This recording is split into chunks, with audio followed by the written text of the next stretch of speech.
Boa noite, pessoal. Bem-vindos a mais um Diário da Crise. Hoje, dia 16/7/2021, a gente está hoje no nosso Diário 66, tá? A gente está aqui com a Ana Penido, depois eu vou apresentar a Ana. Um prazer, Ana, estar aqui participando do Diário da Crise. Eu vou dar uma boa noite aqui com o pessoal, sempre está por aqui, Ana. O Joaquim Dantas, que é da comunidade Jacarezinho, está sempre aqui com a gente. O Júlio Besson, também sempre aqui com a gente. O Leimar, que é lá de Campina Grande, toda sexta ele está aqui também. Campina Grande, eu tive lá no evento, uma carne de sol maravilhosa. O Alfredo, o Marcão aqui de Londrina, que também está sempre aqui com a gente. O Elvio. Aqui a gente meio que tem público, Ana, do Iapoca, o Chuí. A Ana até comentou aqui antes que tem a gatinha dela. Não se preocupa não, Ana, ela vai aparecer, fazer bagunça, sem problema. A gente costuma dizer aqui com o Bicalho que é live raiz, ela aparece, derrubar, não tem problema. O pessoal aqui também pediu para eu falar aqui, o pessoal de João Pessoa, né? Falando a capital mais verde do Brasil, a Cláudia, o Guilherme. Então, a gente tem aqui o Cláudio de Sergipe, que está sempre aqui com a gente. A gente tem um público que vai do Iapoca ao Chuí, pessoal do Sul, do Norte, do Nordeste, do Centro-Oeste. E a gente... Estou dizendo, pode ficar tranquila, Ana. Sem problema. E hoje, né, nesse programa 66, a gente vai discutir qual é o tema, qual é o foco do programa hoje, tá? Esse programa hoje, né, tem como título Imperialismo e a Questão Militar. Eu vou apresentar a Ana. A Ana, na verdade, ela é professora, ela vem desenvolvendo sua formação acadêmica tanto na questão militar quanto na questão das relações internacionais. Então, a Ana fez mestrado com título Profissionalização e Educação Militar, um estudo a partir da MAN. No doutorado dela, que se concluiu em 2019, As Ruas em Disputa entre o Direito ao Protesto e a Perturbação da Ordem, doutorado em Relações Internacionais no programa Santiago Dantas, tá? Então, a Ana tem essa formação que vai desde a questão militar, vai na discussão também das relações internacionais, e a Ana também tem atuação na questão dos movimentos sociais. Então, é um prazer receber você aqui, Ana, para discutir esses temas. E a Ana, e depois eu vou mostrar aqui, compartilhar, também acabou essa semana de lançar livro. Boa noite, Ana, e bem-vindo ao Diário da Crise. Boa noite, Eduardo. Fiquei super contente com o convite. Eu já contei para todo mundo que eu estou me achando muito chique, porque eu acompanho o programa e eu assisti recentemente a Virgínia Fontes e o Francisco Teixeira. Eu falei, então estou muito chique. Logo depois da Virgínia e do Francisco, estou poderosa. Maravilha, Ana. Ana, eu vou, e para quem está nos assistindo, eu vou compartilhar aqui para vocês. Deixa eu colocar aqui, só um minuto. A Ana acabou de lançar o livro, tá? Pela expressão popular. O título do livro é Ninguém Regula a América. Os autores são a Ana e também o Miguel Henrique Stedles, tá? Só vou colocar esse início aqui para fazer as primeiras questões. Quando o século XX estava terminando, apenas 20 anos atrás, tudo indicava que os próximos anos seriam de supremacia política, econômica, cultural e militar dos Estados Unidos. Não à toa, o historiador estadunidense Fukuyama celebrou o fim da história. A União Soviética, polo oposto da Guerra Fria, fora dissolvida. O capital financeiro, sediado em Wall Street, era o centro dinâmico do capitalismo. E sua versão política, o neoliberalismo, era largamente adotado por países periféricos, em especial a América Latina. E aqui, América Latina. Seguindo, em teoria, as orientações de organizações multilaterais, mas sob a direção de Washington, como o FMI e o Banco Mundial, empresas estatais e restrições à exploração da natureza foram transformadas em oportunidades de lucro para as empresas no centro do capitalismo. Culturalmente, todo mundo almejava a modo de vida norte-americano. Militarmente, a hegemonia em termos de equipamento e tecnologia estadunidense era inconteste, e o país formulava uma estratégia militar para o que ele propunha como novas ameaças. Eu fiz questão, Ana, de ler, inclusive, aqui a introdução, e para vocês, inclusive, acho importante, esse livro está disponível também em PDF, né? Vocês podem baixar, a gente vai colocar depois aqui no link aqui embaixo, mas pode direto na própria editora, né? E o primeiro ponto, pela própria descrição, e acho que aqui eu vou iniciar uma discussão, Ana, quais são as principais formas, sobretudo a partir do período recente, que a gente pode pensar nos últimos 20 anos, vamos pensar no marco aqui 2001 e 2021, pós-atentado das Torres Gêmeas, o que no livro vocês identificaram, quais foram as novas formas de atuação dos Estados Unidos, sobretudo na América Latina, claro, com esse poder imperial, mas ao mesmo tempo com umas formas de interferência, mas até antes, se você achar interessante, antes de discutir a influência direta, o que é que esse cenário dessa economia mundial, vocês observaram os efeitos da discussão sobre a forma de atuação dos Estados Unidos no seu entorno? Bom, Eduardo, a gente entrou nessa discussão sobre a forma, então, no sentido assim, das táticas que eles têm empregado do ponto de vista da desestabilização dos estados. Mas eu acho que talvez seja interessante a gente voltar um passinho, porque as táticas é como aquilo ali se manifesta no território. O mais importante é a gente entender qual que é a grande estratégia que alimenta essas táticas todas. Porque acho que depois então, acho que talvez eu vou refazer a pergunta. Já entendi, Ana. Eu botei o carro diante dos bois aqui. Na verdade, antes da gente pensar nas táticas e nas formas de atuação, o que é que vocês, a partir do livro, e que você, na sua discussão, enxerga, o que é que mudou para que os Estados Unidos, em um momento de tanta hegemonia, né, que é o início do século XXI, né, com tanta hegemonia bélica, militar, econômica, e num certo contexto, já avançando, a forte ascensão da China, que naquele momento ainda tinha um efeito relativamente menor na economia mundial, e também na questão geopolítica, e mesmo a Rússia ainda se recuperando. Eu queria te ouvir, ou seja, essa dimensão dessa geopolítica, dessa tensão, como os Estados Unidos têm, vamos dizer assim, usado como estratégia mais geral, ou para conter os seus oponentes, ou em algum momento uma posição imperial, mas com algumas derrotas no campo militar, ou alguns retrocessos nesse processo. Então, antes de a gente pensar nas estratégias norte-americanas da América Latina, eu queria que você desse um panorama e que vocês apresentaram no livro sobre a discussão dessa geopolítica mundial dos últimos 20 anos, tendo Estados Unidos, evidentemente, China, com a ascensão chinesa, e o retorno da Rússia para o tabuleiro da geopolítica mundial. Bom, a gente não fala muito sobre a China em particular no livro, acho até que merece um outro livro para a gente falar sobre a China. O que a gente fez foi pegar aquela coisa bem clássica dos 4 campos de construção de hegemonia do Gramsci e tentar olhar como que os Estados Unidos estavam se colocando nesses 4 grandes campos. A gente foi ver, não, peraí, na economia, como é que está funcionando? O processo de financiarização, o processo de ascensão da China, a possibilidade de construção de novas moedas, né, de trocas comerciais em outras moedas. No âmbito cultural, não, continua sendo muito forte a ideia do American Way of Life, né, isso continua muito presente, embora no campo cultural, essa dimensão agora da pandemia tenha dado uma balançada do ponto de vista da referência, né? Você não viu nenhum país falando assim, olha, os Estados Unidos foram o país que melhor enfrentou a pandemia. Então, a gente fez um pouco essa discussão no âmbito da cultura.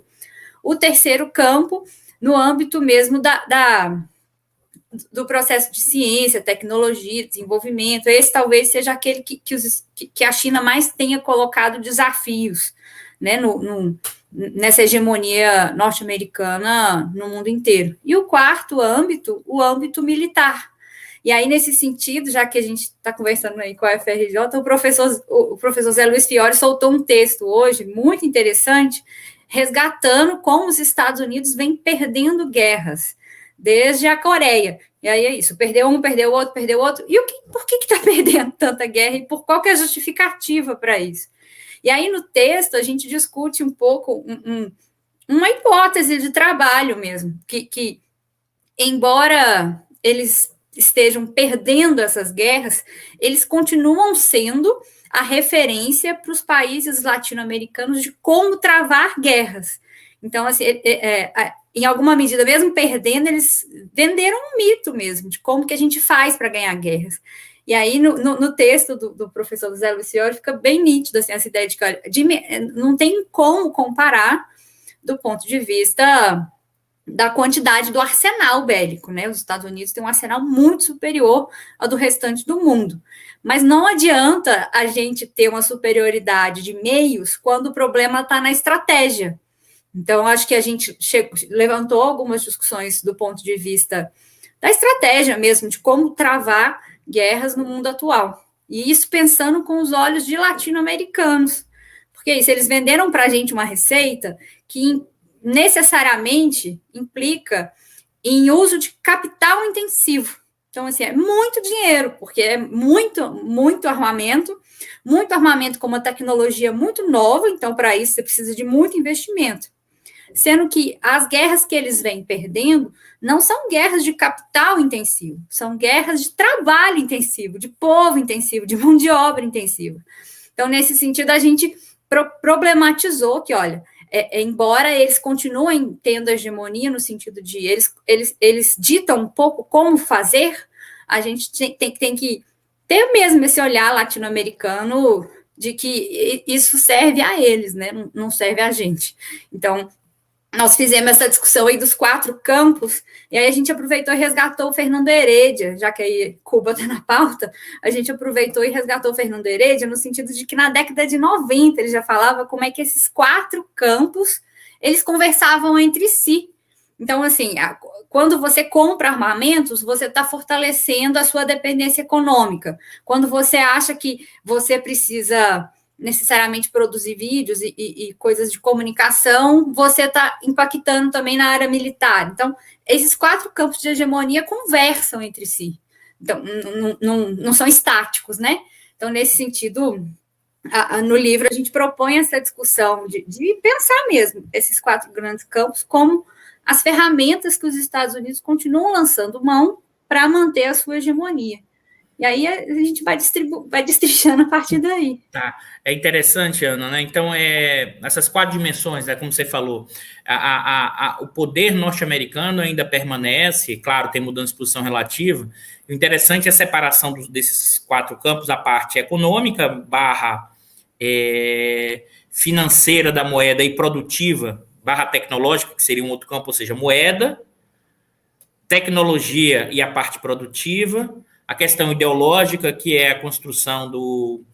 Hollywood sempre teve um papel fundamental nessa história, valores, né, o modo de vida norte-americano, e a questão das armas, ou seja, da guerra. E é evidente, como você mesmo alertou, a questão da própria guerra ou da preparação para a guerra, no caso norte-americano, tem implicações, como você mesmo comentou aqui, ele é intensivo em capital, tem problema até das derrotas, mas isso dinamiza parte da economia, porque tem a questão do investimento, isso gera tecnologia, desenvolvimento tecnológico que é transbordado da área militar para a área civil. Então, em certa medida, isso... Lá, né? Lá, não, sempre lá. É essa. Sempre, na verdade, sempre lá, porque acho que aqui é o ponto. Essas dimensões têm a ver, né, com como os Estados Unidos têm força e hegemonia, no seu sentido, coerção e consentimento, a partir dessa construção. É evidente que acho que o ponto que você chamou a atenção, eu queria te ouvir mais sobre isso, é o quanto a questão da guerra intensiva em capital vendida como instrumento de vitória, né? Isso, em certa medida, como você mesmo alertou agora, é uma construção ideológica. Sim. Porque os Estados Unidos perde guerra, mas você continua comprando e continua realizando esse tipo de atividade e a gente continua, vamos dizer assim, comprando. Então, eu queria te ouvir um pouco mais do que vocês desenvolveram nessa dimensão. Eu vou deixar a guerra até um pouco para a gente explorar um pouco mais, mas o quanto vocês exploraram na questão política da dominação ideológica, dos instrumentos utilizados pelo imperialismo para conseguir, sobretudo, a sua influência em várias regiões. Eu queria te ouvir sobre isso, depois a gente volta um pouco mais para a guerra, porque acho que você mesmo comentou que tem essa articulação. Eu queria ouvir o quanto vocês exploraram isso, que acho que é importante, porque esse, eu costumo dizer, que é um dos principais instrumentos não só de dominação na periferia, porque esse é, para mim, um elemento central do nosso complexo de vira-lata, que não está só nas Forças Armadas, mas está em boa parte das classes médias e altas e da nossa burguesia brasileira. Não, tem uma historinha que a gente conta no livro, que é a ideia, aquela historinha chinesa, de quando dois elefantes brigam, quem sofre é a grama. Então, assim, o livro tem um óculos, que é o óculos da grama. Assim, a gente, de fato, escreve enquanto um país de periferia que vê a ascensão aí de grandes players, né, nesse jogo internacional, particularmente a China e os Estados Unidos. Então, a gente se coloca nesse papel de grama mesmo, né? Assim, de, olha, para a gente não nos interessa ter só elefantes. Seria interessante para a gente um mundo mais multipolar, em que permitisse que o Brasil estabelecesse mais relações com mais parceiros, se colocasse, de fato, mais no jogo, né? Quando você tem poucos jogadores no tabuleiro, sobra menos espaço para a gente, inclusive, adotar posturas mais pragmáticas, inclusive, diante dos dois países, né? Você acaba sendo, em alguma medida, forçado a algum grau de alinhamento. Então, essa coisa do óculos ideológico é uma coisa que a gente provocou no livro, que é essa dimensão da cultura mesmo, que você está provocando, né? Em geral, nas relações internacionais, a gente compra muito esses conceitos dos Estados Unidos, sabe? E rola um pouco uma corrida, assim, de qual que é o conceito mais novíssimo, que é o conceito que eu vou aplicar no meu texto. Quando a gente, por exemplo, no livro, a gente tem muita desconfiança com o conceito de guerra híbrida, do ponto de vista da capacidade explicativa dele mesmo, no sentido de híbrido é o quê? São táticas diferentes misturadas? São sujeitos diferentes misturados? São Estado e burguesia interna misturados? Então, assim, tem múltiplas possibilidades de interpretação. É um conceito polissêmico. Então, a gente problematizou essa dimensão a partir, inclusive, dessa coisa da cultura. Quem faz isso muito, muito bem é o professor Hector Sampierre, que ele pega todos esses conceitos e é isso, ele não, peraí, você está falando comigo de segurança multidimensional. Mas como é que é isso? Porque os Estados Unidos vivem uma situação no mundo muito diferente da do Brasil. Eles sempre foram expansionistas.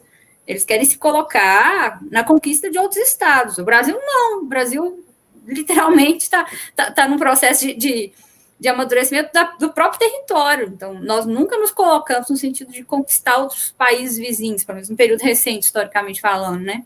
Isso muda muito do ponto de vista de qual que são as nossas vulnerabilidades. Então, por que alguém atacaria o Brasil e por que alguém atacaria os Estados Unidos? São motivos muito distintos. Quando a gente fala de segurança multidimensional, você põe todos os motivos do continente inteiro no mesmo balaio. E aí a gente passa a identificar coisas que eles identificam como ameaças, a gente passa a achar que são ameaças para a gente também. Por isso que a lente ideológica é muito importante. Então, por exemplo, eles identificam a questão da migração como uma ameaça. Migração de pobres, né? Assim, porque os aeroportos sempre foram abertos. Mas eles estão ali preocupados com aquela massa da América Central subir. O povo brasileiro é um povo eminentemente migrante, assim. Tirando a população indígena, ou vieram pessoas negras escravizadas para cá, ou veio gente do mundo inteiro. Nós sempre tivemos relações positivas com os vizinhos. Não faz o menor sentido a gente achar que um vizinho do Brasil é um fornecedor em potencial de terroristas. Mas se a gente fica comprando a ideia deles, por exemplo, para pensar a segurança, é isso, você começa a achar um migrante, um terrorista em potencial. Acho que o desafio de produzir ciência aqui no Brasil, por exemplo, ou produzir ciência com esse olhar latino-americano é esse, assim, você tem que olhar com desconfiança para todos esses conceitos. Pensar quem ele serve. E aí, os que nos servir a gente usa, e os que não servir a gente tem que jogar fora mesmo, denunciar que eles estão usando para benefício próprio e não para nosso. Então, acho que a dimensão ideológica, ela está lá no filme de Hollywood, mas está para além disso, assim, está na nossa forma de produzir ciência mesmo. Epistemologicamente falando, quais conceitos a gente emprega, ontologicamente falando, assim, o que a gente entende que é objeto de defesa. São as fronteiras que devem ser nosso objeto de defesa, é isso? Essa visão estanque que está ali, desenhada, né, que foi inventada, inclusive, já que é isso, alguém desenhou o mapinha, ou não, são outras questões que a gente tem que se colocar do ponto de vista de defesa. Então, acho que a gente provoca um pouquinho nesse sentido. Não, isso é bem provocador, né, Ana? Porque, na verdade, vocês estão discutindo aí a questão da defesa, com todas essas múltiplas dimensões, mas é mais, é a defesa a partir de uma lógica decolonial, vamos dizer assim, ou de uma lógica a partir da construção dos interesses de cada região, no caso brasileiro. Pelo que eu entendi, essa é o eixo central do livro. Acho que essa analogia que você fez da grama é um pouco isso, né? Se eu sou a grama e tem 2 elefantes, na verdade, eu quero tirar os elefantes daqui. Eu quero que tenha uma outra configuração. Porque, pelo menos que eles emagreçam, né? E a gente tenha mais espaço para mais bicho. E que, na verdade, nesse ponto que você trouxe, faz refletir muito, porque o que é pensar a defesa com essas múltiplas dimensões a partir de uma lógica de um país periférico, né? Ou seja, eu estou, na verdade, refletindo aqui junto com essa trajetória que você fez, o que é pensar essas dimensões, né? E aí, separando o que é estratégia e o que é tática. Né? Porque eu acho que esse foi o desafio. A gente normalmente vai só na tática. Eu acho que o perigo é esse, a gente só na tática. Aí a gente fica assim, não, tá tendo lawfare, tá tendo guerra econômica, tem embargo, tarará. Tudo isso são táticas. Aí você estava comentando que gostou dessa imagem, é a imagem do povo mesmo que a gente estava falando. O mais importante é entender a estratégia, porque a estratégia que diz o que cada país está se propondo. No caso, é isso, a gente não discutiu profundamente a China, a gente discutiu os documentos dos Estados Unidos. E essa ideia que eles têm mesmo, de que eles querem permanecer sendo a potência hegemônica desse século. Então, essa é a grande estratégia. É isso que orienta tudo mais. Então, todas as táticas correspondem a essa estratégia. Tem um porto-riquenho que chama Gross Fockel, que a gente até usou, ele falou uma frase que eu falei assim, poxa, sabe aquelas frases que a pessoa fala, que você fala assim, gente, ele falou, foi na ponta. A frase dele é assim, a crise do império, né, da hegemonia estadunidense, pode ser uma boa notícia para o mundo no longo prazo, já que é isso, impérios impedem o desenvolvimento de países de periferia. Mas, para a América Latina, é uma má notícia no curto prazo, porque nesse cenário mais competitivo, necessariamente eles se tornariam mais agressivos do ponto de vista de consolidar a hegemonia deles aqui. Então, assim, acho que esse é o mais importante, a gente entender a estratégia, como que eles olham para a gente. Esse é o ponto do quintal, a ideia do imperágio. Esse foi saindo de moda na academia, né? As pessoas começaram a falar de outras coisas e começaram a achar esses conceitos velhos. Mas no livro a gente resgata a ideia de imperialismo, assim, atualizada sobre algumas variáveis, a questão financeira, por exemplo, da moeda, de ter um capitalismo financeirizado, mas a gente continua utilizando esse conceito nesse sentido mesmo, assim, né, de que é um conceito que limita a autonomia dos estados. E aí é pensar a defesa mesmo, porque a defesa é a possibilidade que um país tem, uma política de defesa, é a possibilidade que um país tem de defender a sua própria capacidade de decidir. Então, é de defender a sua autonomia de decidir. Isso é uma política de defesa. E aí eu acho que talvez um equívoco que a gente tem historicamente calculado é porque às vezes as pessoas pensavam mudanças, reformas estruturais, por exemplo, sempre para dentro. Isso está nos programas, inclusive da esquerda. Você vai ler, não, está todo mundo falando, propondo propostas de reformas ou mais ou menos estruturais, olhando para dentro. Mas a gente tem que pensar que a gente é um país no mundo. Então, a cada reforma que a gente faça, mesmo se não for estrutural, pode ser uma reforma mais michuruca, mas que altere o lugar do Brasil no mundo, o mundo reage. Não é, a gente não tem essa autonomia para fazer tudo que a gente quer do jeito que a gente quer. Então, a política de defesa é o que garante que a gente tenha maior autonomia para tomar as nossas decisões diante desse contra-ataque, em alguma medida, que vai vir de toda maneira, se a gente mudar o nosso papel no mundo. E acho que quando você pensa um projeto de país, é isso, pensar a conjuntura nacional casada com a conjuntura internacional. Então, acho que a gente fez um pouco essa provocação também, sabe? Para pensar a política de defesa enquanto autonomia para decidir, ou pelo menos diminuir as nossas limitações para decidir de forma independente. Isso muda, isso impacta em tudo, gente. Impacta a gente está vendo isso agora, nesse raio dessa pandemia. É isso assim, qual que é a nossa capacidade de decidir autonomamente sobre a nossa política de saúde? A gente viu que a gente tem restrições de produção, por exemplo, de insumos para vacina. Alguns outros países têm restrição para a produção até das próprias seringas. Então, acho que a provocação que a gente faz é de pensar as duas dimensões combinadas, né? Nas RI, normalmente, as pessoas pensam as disputas entre os estados. O que a gente provoca é que, olha, essas disputas entre os estados acontecem num sistema internacional que é hierarquizado.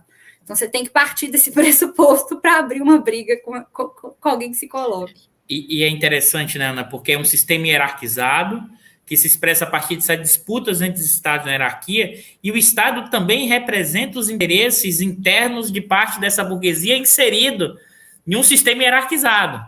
Por que eu estou falando isso? Porque o complexo de vira-lata, em certa medida, dessa burguesia, que é um complexo de vira-lata, mas ela, dentro dessa hierarquia, dessa estrutura, ela ganha com essas posições dependentes. Ela consegue manter o grau de exploração, ou seja, o projeto dela está dando certo. O que não significa dizer que o projeto dela é um projeto de Brasil, que é um projeto de incorporação. Então, é muito interessante, acho que esse ponto que vocês desenvolveram no livro e você está apresentando aqui para a gente, porque, em certa medida, né, tem uma dificuldade aí, e aí o ponto que você ressaltou, Ana, e não é apenas por uma reforma, mas eu queria ressaltar aqui uma descoberta de um ativo, como foi o pré-sal. Ou seja, que passa a ser um ativo relevante na geopolítica, que é a questão energética. Então, a minha... E eu queria te ouvir um pouco sobre isso, a dificuldade no campo mais da esquerda, né? Se discute muito falar imperialismo ou a dependência ou não, mas na hora de pensar estratégia e tática, cria-se em certa medida uma confusão, porque como entender isso para dentro? Ou seja, essas conexões, você falou, hierarquia para dentro, e aí parece que são coisas estanques e separadas, porque eu acho que o que a Ana está discutindo e trazendo sobre a questão da defesa, acho que é muito interessante, pessoal, porque exatamente é em múltipla dimensão. Qual é a capacidade do Brasil no plano econômico de levar adiante seus interesses, dados os interesses dos outros países? Como é a capacidade brasileira de se inserir numa discussão ideológica de valores do que é a nação brasileira e qual é a sua relação com as outras identidades? O que significa a capacidade brasileira de ter instrumentos ou preparação para a guerra, ou a própria guerra, ou mais ainda, ou ter instrumentos específicos nessa discussão. Então, é muito interessante, eu queria te ouvir um pouco mais, exatamente nessa provocação, e você voltou a supostamente conceitos velhos, né, da lógica do imperialismo, e, ao mesmo tempo, como é encaixar essas dimensões desses conceitos com elementos novos para repensar novas formas de imperialismo. Aí você fez até o gancho com a ideia de guerra híbrida, mas então quer dizer que guerra híbrida não é uma estratégia, mas é uma tática, e uma tática ainda precisa ser melhor explicitada, porque existem várias táticas possíveis. E o outro ponto que me chamou muita atenção no que você falou, que vai essa e depois eu pergunto a próxima, senão a gente vai embolando demais. É que você fez duas aí. Eu vou voltar para falar da burguesia interna. Deixa eu falar um pouquinho disso, porque essa é uma das questões que a gente problematizou, inclusive no conceito. Porque quem normalmente, os grandes autores que vão falar da questão da guerra híbrida, eles tratam muito na dimensão de mobilizações da sociedade civil. O Coríbico, que é quem mais leu aqui no Brasil, mas o Piero traz isso por outra lógica, que é a lógica das Forças Armadas, mas o Coríbico traz um pouco a teoria mesmo do que é. E ele vai propor essa ideia de que, olha, você faz os protestos, então muita gente lança mão dessa ideia desde junho de 2013, que estava tendo guerra híbrida dos Estados Unidos contra o Brasil, então essa dimensão dos protestos combinada com golpes mais elaborados, né, com mais força. Então, assim, nessa visão, a burguesia interna, ela desaparece. Olha para você ver. É só um império internacional que atua naquele país e é isso, morreu o Bahia. E acho que uma provocação que a gente faz nesse livro é que o império atua nas contradições que existem na realidade dos estados nacionais. Não são fictícias, ele não está inventando contradições, essas contradições existem. Por exemplo, em 2013, essa insatisfação com o sistema político, ela existia, e não era de 2013, era anterior a isso, e continua existindo, porque a democracia não entregou o que prometeu para a maior parte do povo brasileiro. Assim, virou, você vai lá no supermercado a cada 2 anos e escolhe um candidato. Então, de fato, existia uma insatisfação. Hein, Ana? Deixa eu fazer só um adendozinho que eu acho que, complementando o que você falou, que eu acho interessante, além da questão de que não estava entregando, em certa medida, quando você muda o patamar de renda das pessoas, como foi naquele momento, elas vão querendo mais. Sim. Elas não querem só comer, agora elas querem escola de qualidade, que era uma das reivindicações. Eu quero saúde, educação, FIFA. Sabe assim, ou seja... No Chile, em Cuba, assim, em todos os países, o império atua em contradições reais, que existem. Eu digo isso porque senão a gente fica numa postura muito passiva, sabe? Tipo assim, vem o imperialismo aqui e dá um golpe. Não, como assim? O que a nossa burguesia estava fazendo? O que as classes estavam fazendo? E acho que uma variável diferente, quando a gente olha a questão de como que a tática, né? Eu entendo guerra híbrida como uma tática. Como que essa tática se desdobra no terreno, essa dimensão mesmo da burguesia interna muda tudo. Porque em outros países, principalmente os europeus, onde aconteceu isso, eles não, o imperialismo não pôde contar com uma burguesia interna alinhada como eles contaram aqui. Como é que eles tinham essa burguesia interna alinhada, eles puderam, dentro dessas táticas de desestabilização, que algumas pessoas chamam de guerra híbrida, no livro a gente resgata o conceito do Muniz Bandeira, de domínio do espectro total ou completo. Então, uma dessas táticas que aqui deu muito certo foi por dentro das instituições. Então, assim, em teoria, a desestabilização aqui partiu do judiciário, contou com parcelas significativas do legislativo. A gente não viu naquele momento, mas parcelas, inclusive, do estabelecimento militar estavam engajadas. Então, assim, a burguesia interna teve um papel fundamental nesse processo de desestabilização que aconteceu no Brasil. Então, quando a gente olha para como o imperialismo atua, a gente tem que ver isso, mas a gente também tem que olhar as contradições que existem no nosso próprio terreno, que fazem com que essa teoria, a guerra híbrida foi formulada muito pensando nas práticas dos Estados Unidos e da Rússia, mas como que esse conceito se materializaria aqui no território, e é isso, nenhum deles vai falar, por exemplo, sobre o judiciário. O lawfare é isso, é uma forma de trazer a guerra para dentro dos tribunais. Então, acho que essa dimensão que você levantou da burguesia interna, ela é fundamental. E aí, a sua segunda pergunta, a gente tentou fazer um esforço de entender o que é velho nessas técnicas de desestabilização e o que é novo. Então, por exemplo, o que é velho? Essa ideia de que você precisa ter gente no território daquele próprio país para dar um golpe naquele país, isso é velho. A gente fala de cabeça de ponte. Isso sempre teve, sempre precisou. Eles foram sempre importantes para golpear qualquer outro país. O que também era velho? Essa ideia de que, olha, se tem alguém mais forte que você não vai para o mano a mano com alguém que é mais forte que você. Você vai comer pelas beiradas. Então, assim, o que as pessoas já, não, mas guerra híbrida, você vai atacar lateral, mas é óbvio, se a pessoa é mais forte que você vai pela beirada. Isso também foi assim na história da guerra. Então, a gente foi indo um pouco assim, o que era velho nessas dinâmicas e o que era novo. E o que é novo? O que é novo, na verdade, é uma forma como é reorganizada as possibilidades de comunicação, que vai impactar em como as operações psicológicas podem ser feitas. Comunicação é velho, é importante. Assim, os estados nacionais já se importavam, já achavam relevante a opinião do povo sobre a guerra, seja do próprio povo, seja do povo que estava atacando. Só que antes, eles faziam isso de avião. Aí ia lá, sobrevoava o território, por exemplo, que eventualmente ia ser atacado, e soltava aquele monte de panfletinho. Quem já viu filme de guerra já deve ter visto essa cena alguma vez. Mas pensa, era o mesmo panfletinho, que só chegava na cidade. o que muda? E aí a comunicação é fundamental nesse sentido. Você está aí, Eduardo? Estou te ouvindo. Você deu uma travada aqui para mim, a vida à distância. O que muda? Muda 3 coisas. Uma coisa que muda é que chega em qualquer lugar. Então, assim, se antes era mais a cidade que tinha essa dimensão e as grandes cidades que se engajavam, hoje uma informação falsa ou verdadeira chega lá no interior. Então, atinge todo mundo. A segunda coisa que muda é a velocidade. Chega na hora. A coisa acontece, você tira uma foto e isso começa a atravessar o mundo inteiro através das agências de notícias norte-americanas. E a terceira coisa é que essa informação ela é customizada. Então, eu não vou receber o mesmo panfleto que você. Cada um de nós vai receber um panfleto que a inteligência de dados produziu para poder falar exatamente o que eu queria escutar. Então, isso muda, porque deixa a gente muito mais suscetível, muito mais aberto, de fato, a operações psicológicas. E aí, gente, operações psicológicas a gente sofre o tempo inteiro. Não é nada assim muito extraordinário.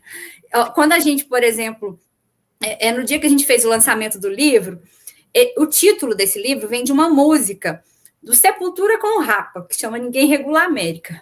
Então, aí a gente colocou a música, que é um rockzão, né, pesado, assim, logo no início. Quem gostava de rock passou a assistir a apresentação do livro com muito mais bom gosto, né? Assim, muito mais predisposto a escutar o que a gente estava falando. Quem não gostava de rock já fica reticente. Daí, uma coisa importantíssima que as organizações faziam e que a gente, em alguma medida, foi parando, porque aí a gente começa também a olhar demais para fora, que é essa... Você lembra dos cursos de realidade brasileira?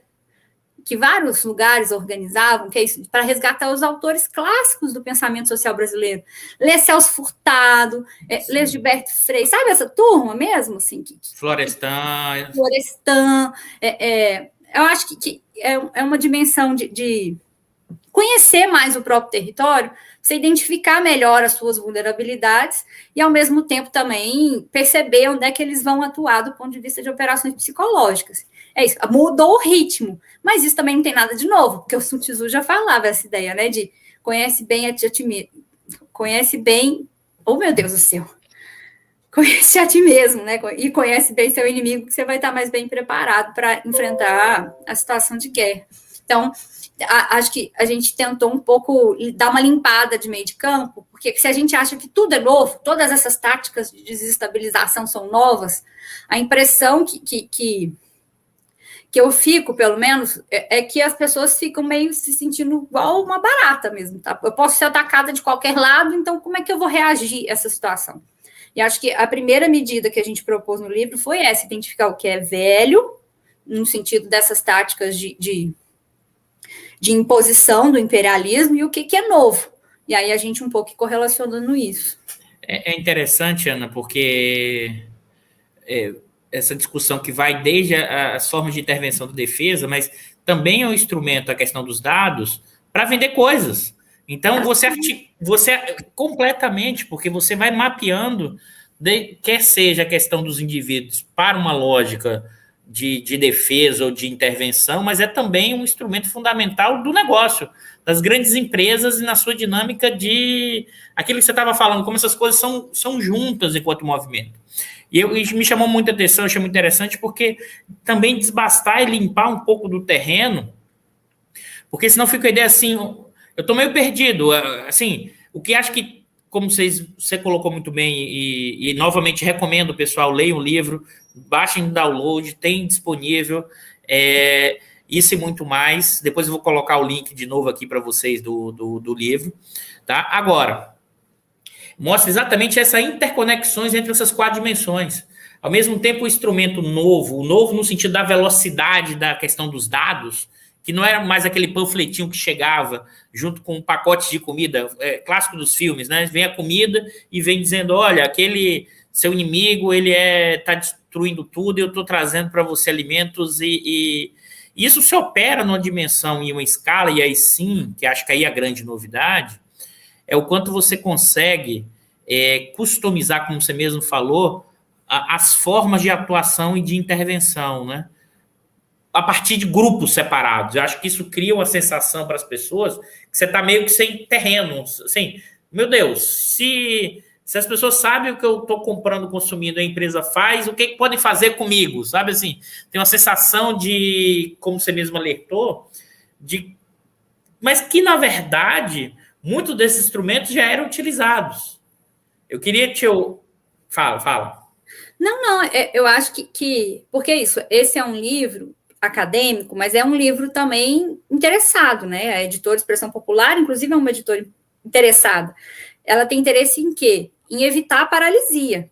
Então, assim, é um livro didático, ele é curtinho, assim, não tem nada é facinho de ler, mas a intenção dele era exatamente essa, assim, ser mais instrumental para a gente não ficar na paralisia mesmo. Então, é isso, você desconfiar dos conceitos, você desconfiar de como a guerra é travada, e aí, eu acho que aí o desafio para a gente, que trabalha nessa área, são de 2 níveis.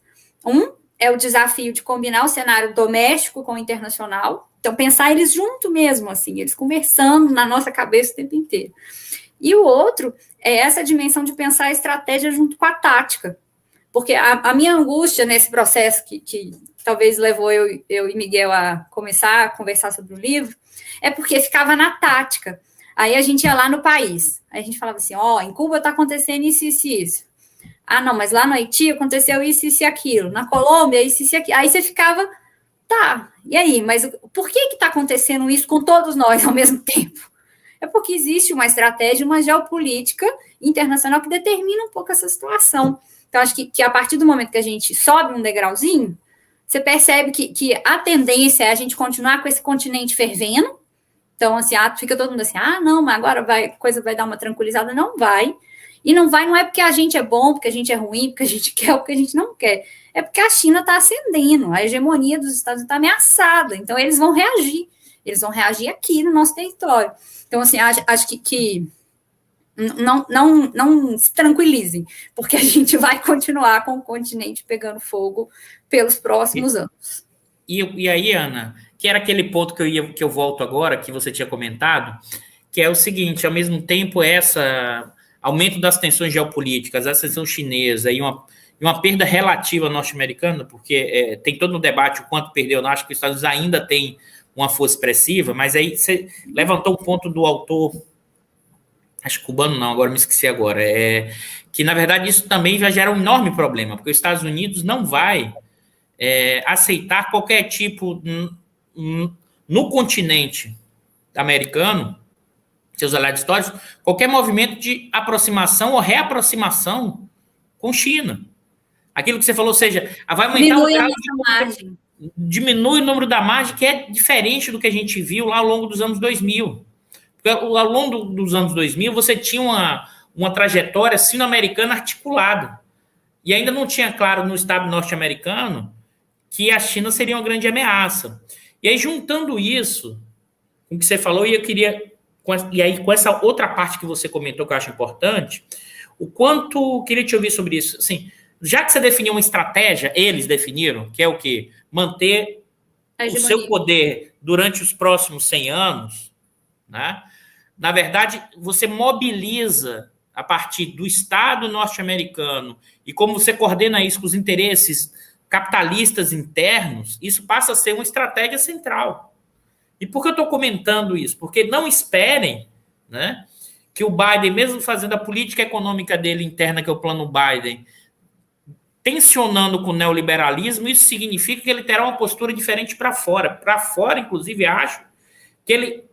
Queria te ouvir sobre isso, mas acho que ele, inclusive, será muito mais reativo e usará muito mais instrumentos para manter o controle sobre territórios, para não deixar a expansão chinesa ou russa em determinadas áreas, sobretudo, né, na América Latina. Eu queria te ouvir porque as pessoas um pouco, às vezes, idealizam os processos no campo, em vários campos, mas assim, os desejos...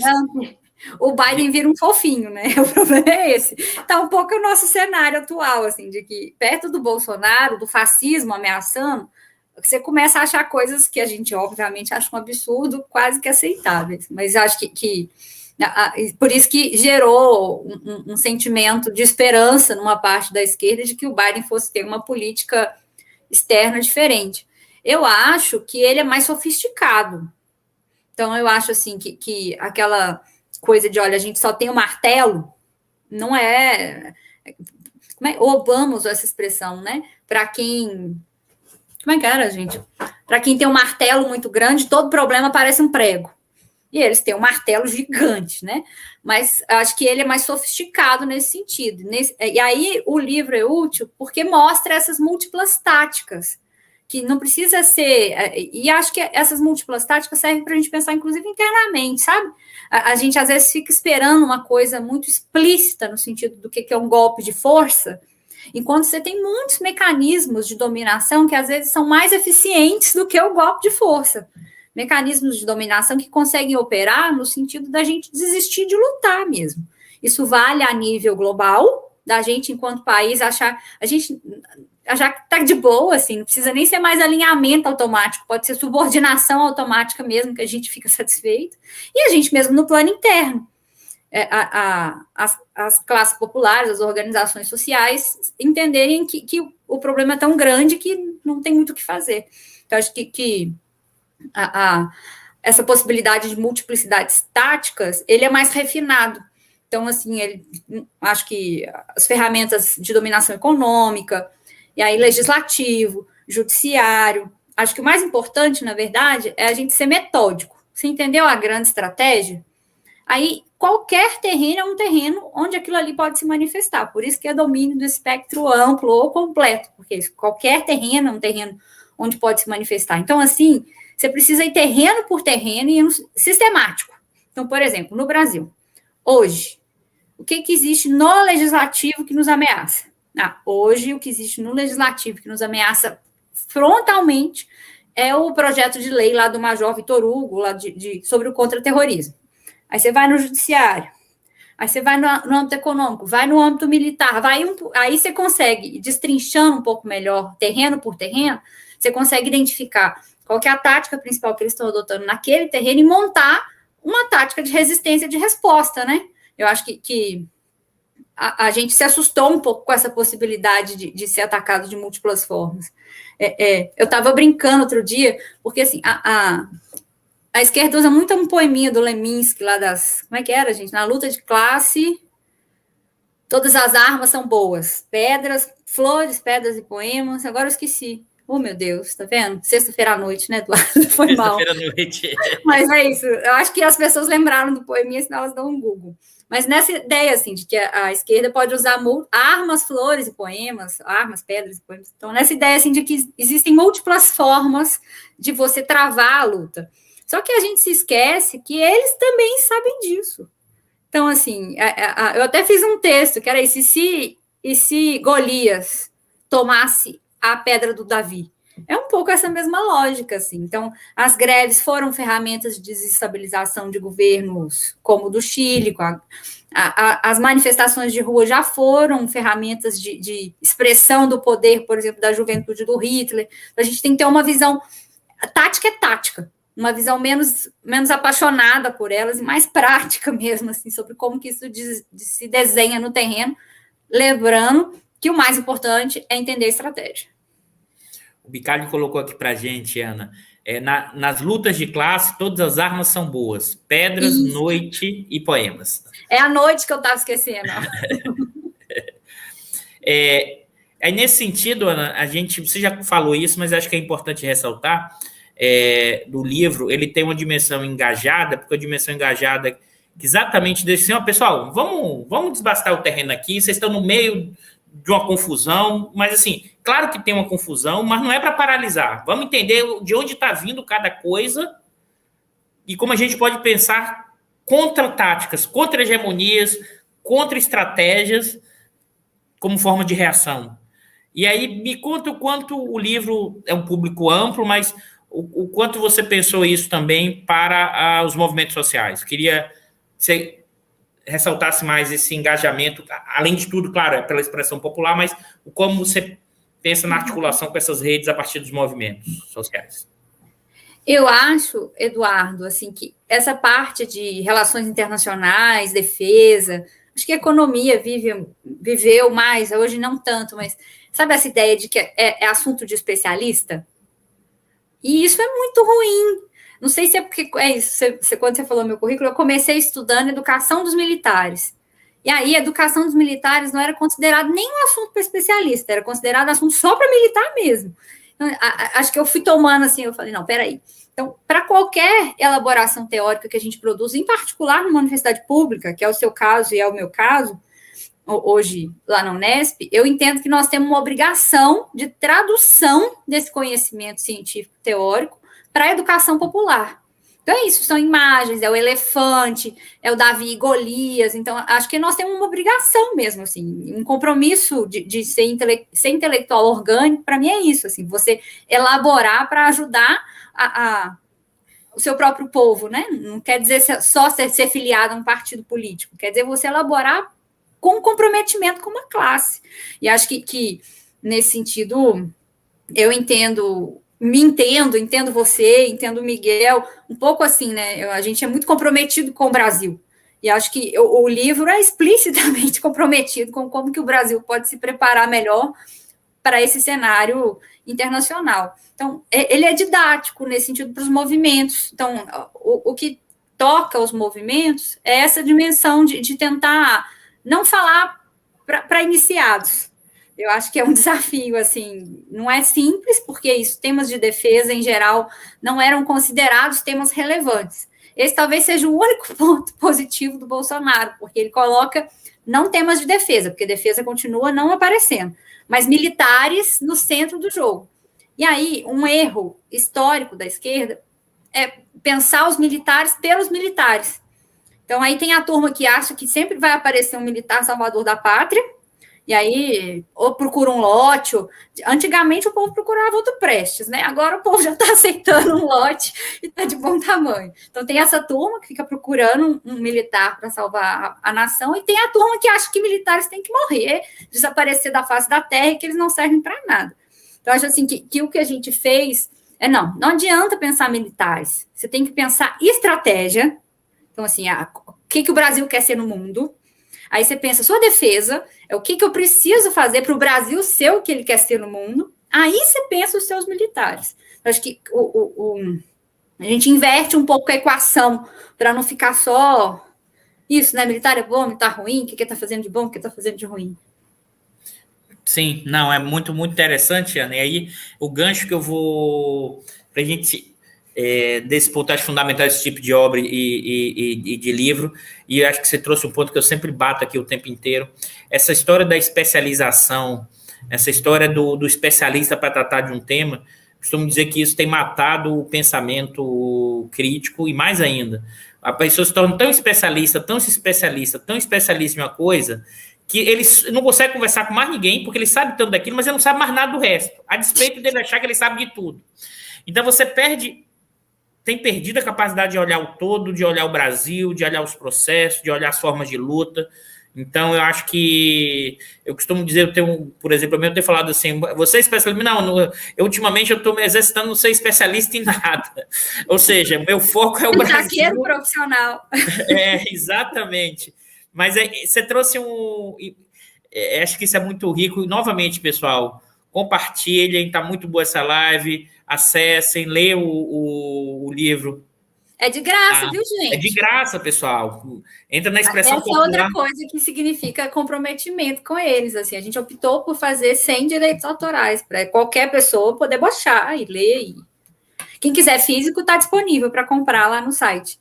Mas a intenção era isso, é que fosse coletivo mesmo. Ana, e agora eu vou puxar uma segunda perna que a gente parou e voltar agora, que é a discussão da guerra, da preparação da guerra, do processo, mas olhando a questão que não é no caso nosso da defesa, a gente precisa construir a defesa, mas é a questão da relação dos nossos militares com essa forma de dominação imperialista norte-americana. Ou seja, como você enxerga aí, e aí você tem todo o estudo sobre a questão da formação, ou quanto isso tem a ver com a formação dos militares brasileiros, ou quanto tem isso também de valores, de ideologias norte-americanos que cada vez mais se incorporam, ou os militares incorporaram uma lógica de de passividade, ou seja, eles também caíram na história. Nós não temos, nós somos a grama, tem 2 elefantes, não tem jeito de tirar elefante, então vamos ficar aqui do jeito que está e vamos nos alinhar com o elefante que está mais perto. Que está mais perto e pisa menos, que supostamente pisaria menos na gente. Né? Eu queria te ouvir exatamente sobre essa 4ª dimensão que está no livro, mas já indo além do livro, nas discussões sobre como você enxerga, ou seja, a gente vai cair na discussão dos militares. Não, eu não vejo problema da gente fazer. Eu faço a discussão sobre os militares com prazer, sobre o governo também, não tem problema. Mas eu acho que, de fato, é útil quando a gente faz ela à luz dessa geopolítica. Não, fundamental o que você fez para a gente entender essa parte do imperialismo norte-americano e a partir dessa dimensão da guerra, preparação da guerra, o quanto a gente copia isso, como você bem falou, no plano militar, mas isso é copiado não só pela questão da guerra, mas também das doutrinas e da forma de olhar diante do mundo. Aí a gente até discutir um pouco da questão militar atual, mas o quanto você enxerga isso é formação, ou quanto isso tem a ver com essa discussão das próprias doutrinas sendo importadas de forma crítica. Eu queria te ouvir sobre isso, porque... Bom, para mim, a variável-chave para entender isso é a profissionalização. E aí entra aí um pouco da educação, como eles são formados, os cursos que são feitos em conjunto, os exercícios operacionais. Tem uma ideia, assim, que na economia ela é muito clara de que existe uma divisão internacional do trabalho. Então, existem países produtores de commodities, existem países de produtores de tecnologia. Isso é tranquilo para quem está na economia, a gente sabe que país é qual e pronto. Mas existe isso também na área da defesa. Então, existem ideias de o que é uma força armada de um país de centro e existem ideias sobre o que é uma força armada de um país de periferia. Essa é uma formulação que os impérios fizeram, não fomos nós. Nessa formulação, e aí ela foi se consolidando desde a Segunda Guerra. Que ideia é essa? Tem um cenário geopolítico global, que a gente acabou de conversar aqui um tantão, Estados Unidos, China, Rússia, etc. Nesse cenário geopolítico global, as forças armadas de países de periferia ou semi-periferia, que nem a gente, não tem espaço. Não tem espaço para a gente nesse jogo. Nós não somos jogadores desse jogo, as forças armadas da gente. Então, para que a gente serviria se a gente não está no cenário principal? As forças armadas de países de periferia servem para atuar no cenário secundário, que é o de controle da ordem interna. E é assim, gente, desde a Segunda Guerra Mundial, foi se estabelecendo mesmo essa ideia. Vai ganhando nome diferente, né? Durante o período chamou doutrina de segurança nacional, aí depois as pessoas começam a falar de forças oponentes, porque fica feio falar inimigo interno, né? Mas é uma ideia reciclada, assim, você vai camuflando uma ideia básica, que é isso, assim, de que para países de periferia, a tarefa primordial das Forças Armadas é o controle da ordem interna. E aí a GLO, operações diversas para dentro do território. Nós não temos que ficar tão preocupados com a defesa externa. E aí, gente, a experiência das Malvinas devia ter ensinado isso para a gente, mas aí não foi suficiente ainda. Essa ideia mesmo de que, olha, a gente precisa se preparar para possibilidades de enfrentamento com quem é mais forte, não com os vizinhos aqui que não são estruturados militarmente, como é o caso do Brasil, por exemplo. Então, acho que nessa dimensão é isso. A nossa tarefa é isso. Eventualmente, a gente cumpre alguma tarefa auxiliar, que nem foi a MINUSTAH, auxiliar do Império. Mas não é isso, eventualmente. O cenário principal, a gente continua não atuando. Então, nesse cenário secundário, é isso. O controle da ordem interna, ele é através de dimensões que a gente vincula mais pensando na segurança pública, mas vai para além disso. Ele pensa também a dimensão do próprio Estado. Essa ideia mesmo de eu sou o salvador da minha nação, eu tutelo a minha nação. Isso são diferentes conceitos, mas eles partem de uma mesma interpretação de que militares são mais qualificados para conduzir o Brasil do que os civis. Se isso podia fazer algum sentido, talvez, em outros momentos da história, em que, por exemplo, você tinha uma massa da população analfabeta, você não tinha universidade, você não tinha produção científica, hoje não faz o menor sentido, porque as patentes, por exemplo, são produzidas nas universidades públicas, né? Você tem escolas de administração, de tudo. Então, não se justifique aí, nesse sentido, o Pazuello está sendo muito mais didático do que a gente, né? No sentido de mostrar que, olha, a priori não tem ninguém nas Forças Armadas que são mais bem preparados para atuar internamente do que outros. Eu acho que já que você está querendo chegar na conjuntura interna, eu partiria daí. Essa função de controle da ordem. E nesse ponto, Ana, e aí a gente junta, em certa medida, aquilo que você trouxe da burguesia interna. O quanto, na verdade, em certa medida, vem pela lógica, o quanto essas Forças Armadas regulam a questão da ordem interna, dado seu papel subsidiário, nessa interação com essas lógicas internacionais e imperialistas. Ao mesmo tempo, esse controle da ordem interna é funcional e fundamental para a manutenção do controle e do poder dessa burguesia, né, que é altamente exploradora e que necessita, para manter a ordem, exatamente a força e não o consentimento, que é uma característica marcante dos países periféricos. Em vários momentos de crise, a necessidade de golpes, estabelecendo pela força, a gente viu isso ao longo de todo o século XX, né, e dessa não incorporação dos segmentos populares ao padrão de crescimento, ao padrão de acumulação, porque você mantém esse tipo de... Ou seja, você forma, enquanto processo social, um acordo, em certa medida, as Forças Armadas mantendo a ordem, o controle e a força, sobretudo, dos inimigos internos, que vai desde o século XX, mas se quiser voltar ainda no período republicano, Canudos, contestados, ou seja, vira força interna, né, de controle social. A gente não voltou tanto porque eu parti da ideia do imperialismo, né? A gente pegou a partir dos Estados Unidos. Claro. Mas é isso, a gente vai reformulando.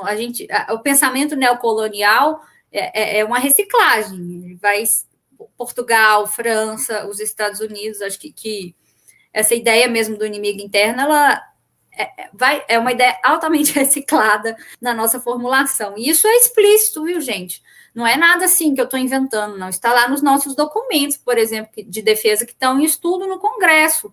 Tem essa ideia, está lá explícito na Estratégia Nacional de Defesa Nova, essa quase nova, né? Isso está em discussão no Congresso ainda, mas que o Bolsonaro enviou, essa ideia de que os militares são defensores das tradições, do Brasil profundo.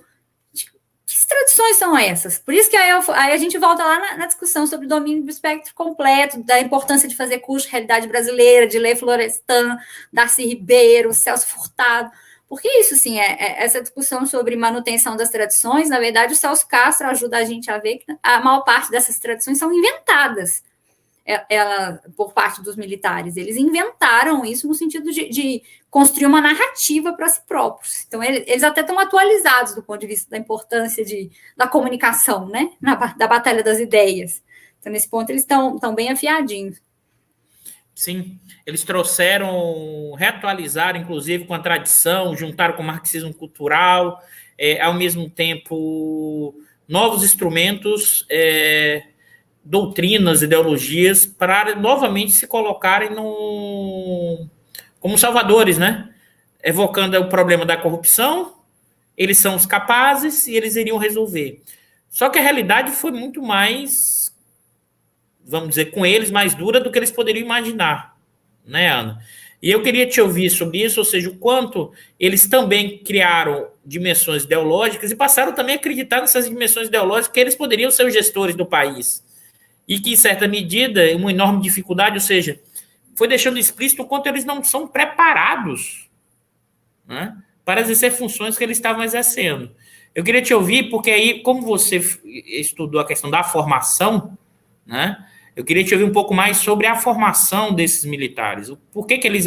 Você já um pouco já sinalizou. Por que eles achavam que eles sempre estavam superiores enquanto processo, mas o que você percebeu, você tem percebido o quanto, ao mesmo tempo, em várias outras dimensões, eles são muito pouco atualizados, têm muito pouca capacidade de entender o Brasil hoje e quais são nossas grandes questões estruturais.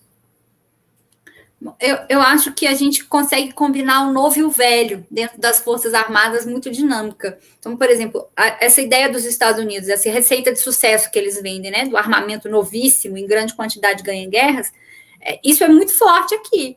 Então, assim, eles estão sempre muito atualizados no que diz respeito a equipamentos, buscando o que é mais moderno, o que é mais avançado, o que é mais sofisticado, o que precisa de capital intensivo.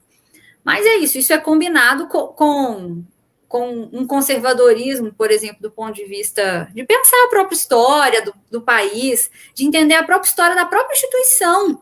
Tipo, entender que Guararapes foi inventado, não é real, assim, não existe. Então, é isso, foi inventado. Isso não torna menor para o Exército a história de Guararapes, não. Só torna que é inventado.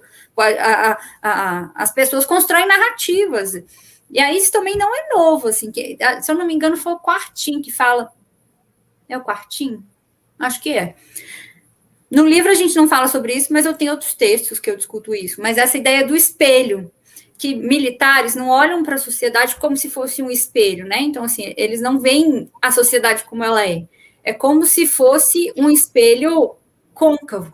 Então, esse espelho filtra uma parte desses raios e concentra eles. Então, assim, em alguma medida, eles assistem, eles leem aquilo que eles já concordavam do lado de fora da sociedade. O Pierre usa uma expressão boa para isso, ele fala assim, de viés de confirmação. E é um pouco essa ideia mesmo do espelho, do Quartim, que eu acho bem interessante, assim. Então, isso faz com que seja um pouco deturpado, que eles leem internamente para o que está acontecendo lá de fora. Foi por isso que eu fui parar nesse tema, na verdade, Eduardo. Foi na época das eleições da Dilma e do José Serra. Primeira eleição da Dilma, né? E foi isso, assim, na campanha eleitoral, a Dilma mostrava o passado, guerrilheira, em 64, tarará, e o José Serra mostrava o passado dele, que ele foi presidente da UNE, quando teve o golpe, fecharam a UNE, então, que os dois foram jogados, né? Acho que, para mim, ficava nítido que a direita e a esquerda na sociedade civil tinham uma leitura crítica do que foi aquela experiência da ditadura militar. E nesse mesmo ano, os cadetes da AMAN homenagearam o Médici. Não foi nem assim o Gás ou o Castelo Branco, para a gente falar, foi o Médici. Então, assim, ficou nítido que existia uma nação dentro dessa nação maior, para usar aí a expressão do Zé Murilo de Carvalho. Então, foi nessa diferenciação que eu comecei a estudar esse assunto, ao perceber essa diferenciação, e aí eu acho que mora a razão do nosso gargalo, porque uma vez que é tão distante, né, assim, como assim, se a direita e a esquerda da sociedade civil estão apontando para uma dimensão e eles estão apontando para outra, isso mostra um divórcio muito profundo. E a educação é exatamente esse divórcio, assim, as pessoas pensam a educação e pensam assim, não, inclui direitos humanos na formação deles que está resolvido. Não, gente, incluir direitos humanos na formação deles, eles vão olhar para a disciplina de direitos humanos, igual eu olhava para as minhas de religião no ensino médio, assim. Era uma questão que você tinha que fazer. O fundamento principal do nosso problema é essa separação que existe entre o mundo civil e o mundo militar. Isso, o gargalo principal está aí. Se a gente se entendesse todo mundo como parte de um mesmo país, aí se estabeleceria a discussão em outros marcos. Hoje a gente não estabelece a discussão no mesmo marco, a gente não está nem falando da mesma coisa. Eles entendem que eles têm um projeto, que esse projeto é melhor, e cabe a eles impor esse projeto ao restante. Aí acaba o debate possível, né? Elimina praticamente qualquer esfera de debate. Nesse sentido, então, Ana, com todas essas dificuldades, a metáfora que você fez do espelho que concentra essa imagem, em certa medida, o que tem que ser reforçado é o aumento do poder civil diante das estruturas militares, né? Dada essa dificuldade, pensando no projeto numa lógica de curto prazo, é aumentar o controle civil sobre a questão militar e, ao mesmo tempo, tentar pensar um projeto de defesa e não discutir só militares, um pouco que o Hector sempre chama atenção e você também queria te ouvir sobre isso, Ana. O quanto pensar os movimentos de curto e pensar o longo prazo nessa trajetória. Bom, assim... No meio do redemoinho que a gente está, né? No meio do redemoinho que a gente está. Não, eu acho que tem questões de curto prazo que são salvar a nossa democracia. O mínimo, ou pelo menos o resto que sobra dela. É afastar de qualquer espaço de poder os grupos fascistas que surgiram nesse país. Então, assim, acho que essa é a tarefa do curto prazo. Qualquer outra tarefa está subordinada a essa tarefa do curto prazo, porque o fascismo elimina o outro. Ele elimina o inimigo. Ou seja, ele elimina a possibilidade, inclusive, de se construir alternativas para o país, de conversa, de discussão. Então, acho que essa é a tarefa de curto prazo. Existem militares fascistas? Existem. Existem militares que não são fascistas? Também existem. Então, acho que nós não podemos jogar todo mundo no mesmo balaio nesse sentido. Então, essa, para mim, é a tarefa de curto prazo. Separar os militares da política, o que não vai ser fácil, já que tem 7 mil deles no governo. Não vai ser voluntário por parte deles. Vai ter que ser um movimento da nossa parte para conseguir construir isso. Então, no curto prazo. No longo prazo, eu acho assim que a gente trabalhou essa ideia de controle civil, e aí mesmo nos autores mesmo, é isso, a gente lê muito anglo-saxões, a gente pensa isso de uma forma muito institucional. Então, tipo assim, olha, tem Ministério da Defesa. A gente revê as legislações de defesa a cada 4 anos. Então, você tem um controle civil. Só que aí entra a variável internacional. Por isso que eu falei que a gente tem que olhar para a conjuntura em 3D. Não faz sentido isso, porque eles pensam defesa a partir da forma de pensar a defesa dos Estados Unidos. Então, tem um colonialismo que ele é da forma de pensar a guerra. Vai para além mesmo assim, das relações entre civis e militares. Eles, de fato, compraram a ideia de que tem uma nova Guerra Fria se desenhando. Eles já escolheram o elefante preferido. E olha que esse elefante preferido, gente, é um elefante que ele é ofensivo. E aí, se fosse para escolher um elefante, tem um elefante que é expansionista na sua história e tem um elefante que não é expansionista na sua história.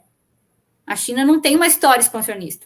Então, se fosse para ser prático, é muito melhor torcer para um elefante que está longe da gente. Então, a gente não vai estar no entorno mais direto em que eles vão tentar construir hegemonia, e num elefante que não é expansionista. Então, aqui eu não estou nem fazendo uma discussão sobre modelo de socialismo, nada. A gente até pode fazer essa discussão se a gente quiser. Mas é por isso que eu falei que o nosso olhar foi um óculos latino-americano, um óculos brasileiro. Não faz sentido apostar num elefante que, historicamente, é expansionista e vem pisando na gente, vai precisar mais ainda da gente para continuar nessa posição. Mas eles escolheram esse elefante. Desde a Segunda Guerra Mundial, isso é sólido.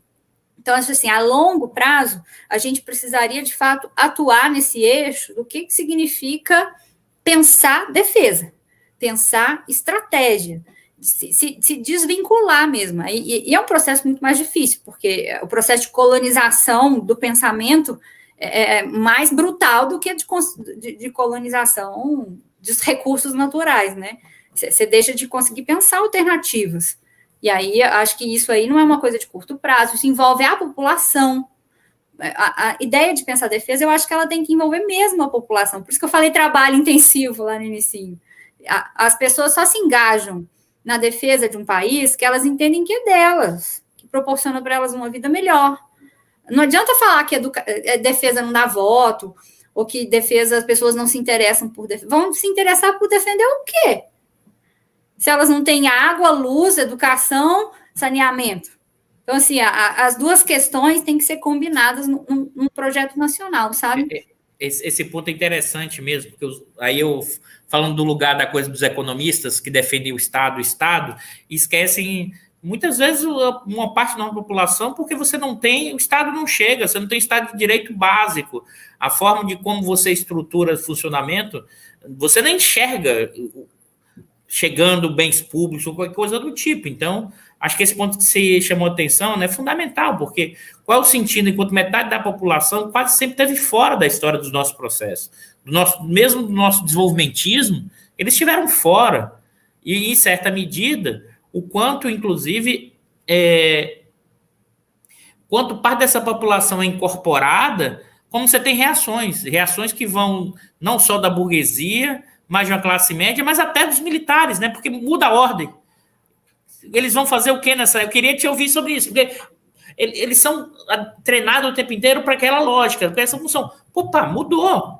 E agora? O que vai ser controle social? O que é controle social?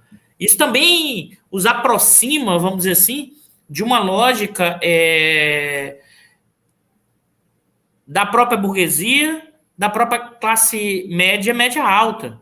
Mas aproxima não de uma forma de um grande acordo, se aproxima pelos valores. Acho que esse ponto que você chamou a atenção é fundamental, Ana. A dominação colonialista, eurocêntrica e norte-americana é impressionante na nossa sociedade e não aumentou agora, mas ela é há muito tempo, inclusive nas leituras e nas interpretações a gente olha sempre o olhar de lá para aqui, a gente não olha daqui para lá. E os autores que fizeram isso, uma geração dos anos 50, 60 e parte dos 70 que pensava o Brasil.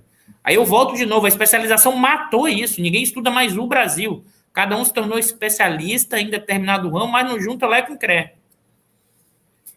E para a gente sair desse atoleiro que a gente está, você precisa de projeto nacional.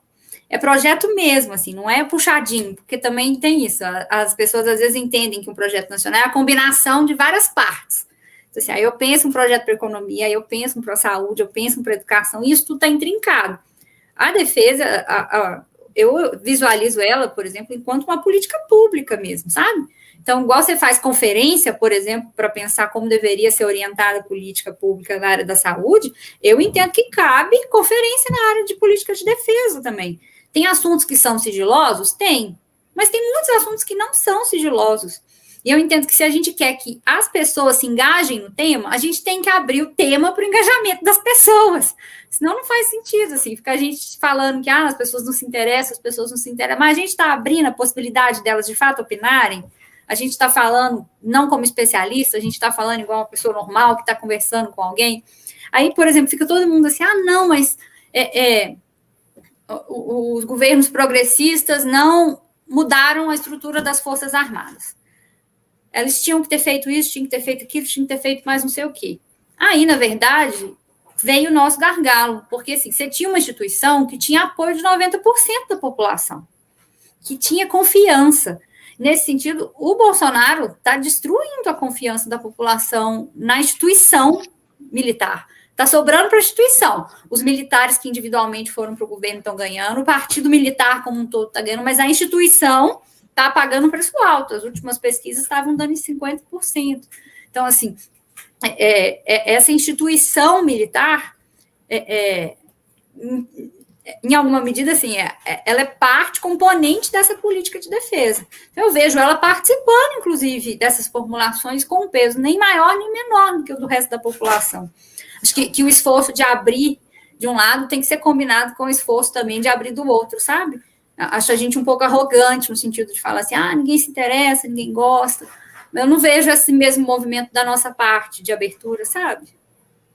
Ana, na sua fala surgiu aí, e eu vou explorar mais um pouquinho antes da gente abrir as perguntas, mas você usou o termo partido militar.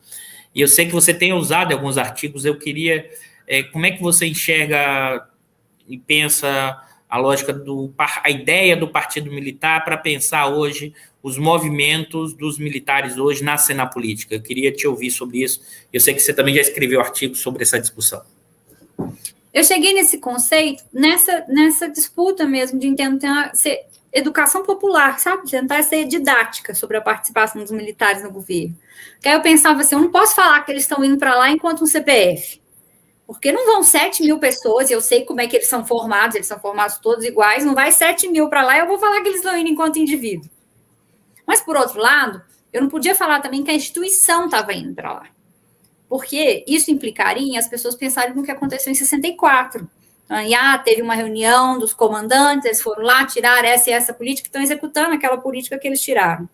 E quando eu olhava para o Diário Oficial da União, para os meus dados primários, eu via assim, não, peraí, eles apostaram no Bolsonaro. Deixa eu fazer só um comentário aqui. A Ana, ela vai lá nos diários, vê todas as nomeações, faz todo o levantamento de dados do que está acontecendo dado primário é fundamental. Por isso que a questão da operação psicológica é isso, ela faz você pensar várias coisas.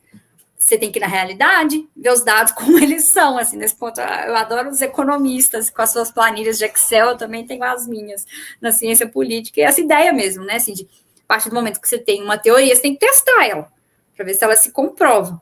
E aí, uma das coisas que fica nítido assim é que eles não planejaram a ida em massa como aconteceu. Eles planejaram que ia ser uma coisa assim, mais organizadinha, entendeu? Eu decido quem vai, quem não vai. Mas é isso, né? Uma farra, porque DAS eles são altos, 10, 15 mil. E aí vai aquele enxame de coronel, isso destrói a instituição. Porque como é que funciona a instituição militar? É 01, 02, 03, o 01 escolhe primeiro, o 02 depois, e o último ficou com o lugar que sobrar. Na política, não. O general leva o coronel que ele gosta, que pode ser o 05, que leva o major que ele gosta, que pode ser o 53, que aí leva aquele que, inclusive, já está na reserva, que não teve nem classificação, mas vai lá e consegue uma boquinha. E aí aquela pessoa vai ganhar mais do que, eventualmente, um militar que vai para funções que são difíceis, eventualmente tarefas em regiões do Brasil que outras pessoas não queiram cumprir. Então, isso destrói a instituição, porque, em vez de valer a classificação, vai no sistema de fidelidade, né? De fidelidade ideológica. E aí eu procurei um híbrido entre isso. Porque eu falei, não é um CPF, não é um CNPJ, é um partido. Que eles têm formulação ideológica, eles têm base social. Aí eu fiz a ferramenta inversa. Eu falei, não, peraí, então vou para a teoria do sistema político, vou para a teoria dos partidos. Aí eu fiz o inverso do que a gente faz normalmente.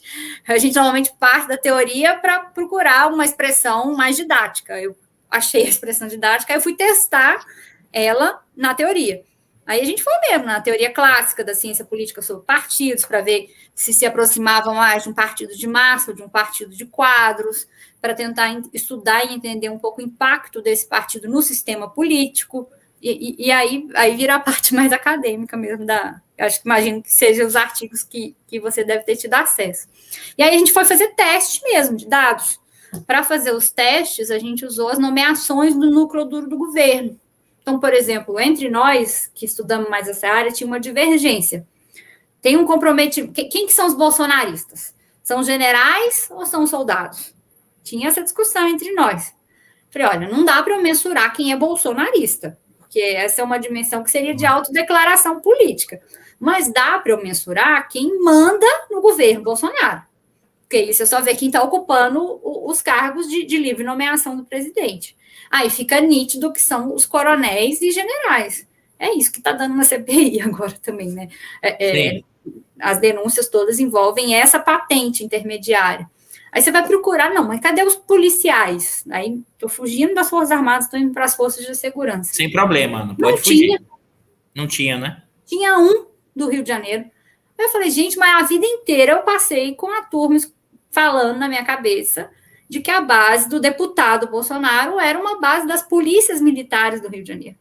Aí a gente foi ampliando mesmo a formulação acadêmica para tentar entender o que era esse partido militar que manda mesmo e o que é esse partido fardado, que é mais amplo, que são profissionais da segurança de forma geral, que também podem ser mobilizados para atuar em prol de uma sustentação do governo bolsonarista.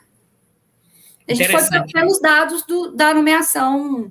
Interessante isso, Ana, porque quase não tem nomeação de policial militar, né? O que mostra que eles não estão no núcleo duro do governo. Eles podem funcionar como sustentáculo, mas não como um núcleo duro da definição de movimentos e estratégias.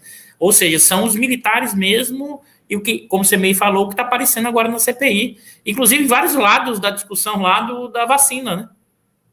Sim, não, e aí o que a gente foi fazendo foi tentar entender como esse partido funcionava.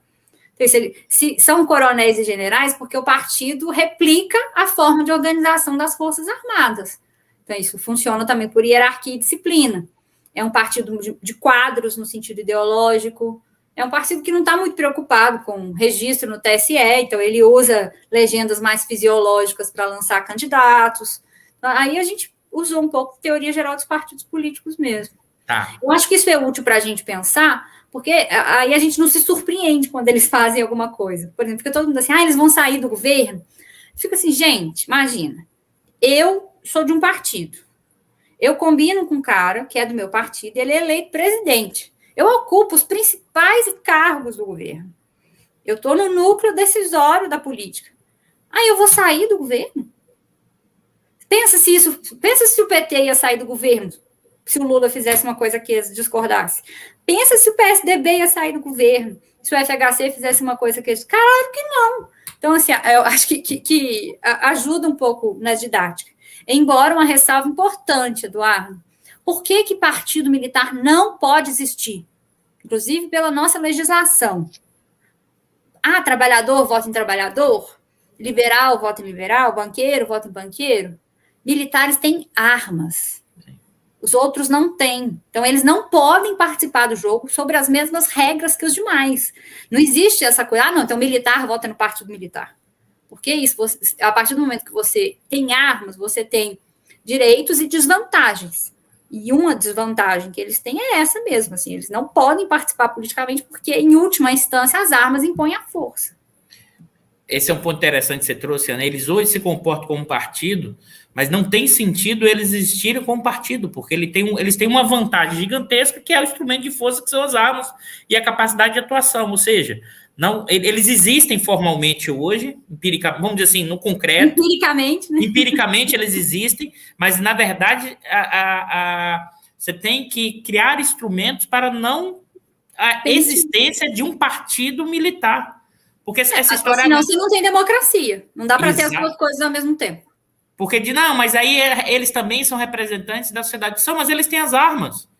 E se eles não gostarem da derrota, eles usam as armas. Então, isso não tem como você ter democracia nesse sentido. Não tem competição aqui, né? Não tem como, porque se eu tenho as armas, vou dizer assim, como o próprio comandante das forças disse, acho que foi o almirante, não, eu não vou ameaçar ninguém porque eu não preciso, porque eu tenho as armas. Ou seja, ele já ameaçou, dizendo que tem armas, então não precisa ameaçar, ameaçando. E nesse jogo, e aí... Eu vou fazer um último ponto, que essa eu sei que vai surgir provavelmente algumas questões dessa aqui, mas eu vou até antecipando que é aquela, no sentido mais provocativo, que é uma coisa meio de olhar para frente, a gente não sabe mesmo, mas aqui a gente sempre faz esse tipo de pergunta também. Dado esse contexto, esse cenário que você apontou, e não tem sentido nenhum eles saírem, como é que eles vão, nesse momento que a corrupção pode chegar à porta de parte significativa de representantes desse partido hoje, inclusive do núcleo duro do partido dentro, como é que você enxerga essa situação? Não é nem para dar trajetória, mas porque eles foram os grandes defensores da máxima de que o problema do Brasil era corrupção e eles iam resolver. E mais ainda, nós estamos colocando gente lá dentro, militar, exatamente para não deixar que ocorra corrupção. E eu queria te ouvir sobre isso, porque, ao mesmo tempo, quando isso pode significar um aumento da tensão, porque eles podem evocar diversas outras formas para não sair, porque o sair agora não é mais agora abandonar o Bolsonaro, a dependência pode ser saído como corrupto. Então, quanto isso tende a aumentar as tensões, inclusive, entre o partido militar e talvez até comandantes, com o restante, com o conjunto da sociedade nesse contexto. E mais ainda, pensando nisso, o quanto abre-se possibilidades de... Eu costumo dizer assim, tem muita gente de fazer algum tipo de besteira que eu digo, alguma quartelada, alguma coisa do gênero, para se proteger de não ter um problema contra a corrupção. É claro que, como eu já falei aqui, eu acho que esse é um cenário menos provável, mas a gente tem um cenário tão incerto e que não vejo nenhum sentido eles saírem enquanto partido. Quais seriam as formas de mobilização de instrumentos da sociedade, do campo progressista, para... evidentemente sem medo, porque eu tenho falado isso, acho que nesse momento a gente precisa de 3 coisas: ousadia, coragem e política, né? E para pensar nessa travessia que a gente vai precisar construir. Eu queria te ouvir especificamente sobre esse ponto, que é um ponto que tem o debate da conjuntura nesse momento. Eu queria te ouvir as suas opiniões e posições. Tarefazinha bem simples, né? Tipo assim, como é que resolve isso? Essa é a minha tarefa aí de âncora também, vou passar para você. Como é que resolve? Eu não sei. Eu acho que se a gente conseguir entender um pouco melhor o que está acontecendo, já está bom.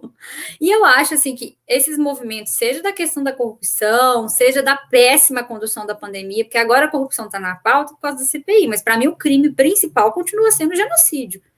A corrupção é um crime secundário. Olha para você ver que nível a gente chegou. Mas, de toda forma, eu acho que isso já vinha gerando contradições do partido militar com a sociedade. E aí é isso, o partido militar não paga nada, mas a instituição está pagando a conta. Então, a imagem da instituição fica arranhada, está tendo queda na opinião pública, para dentro do próprio partido militar.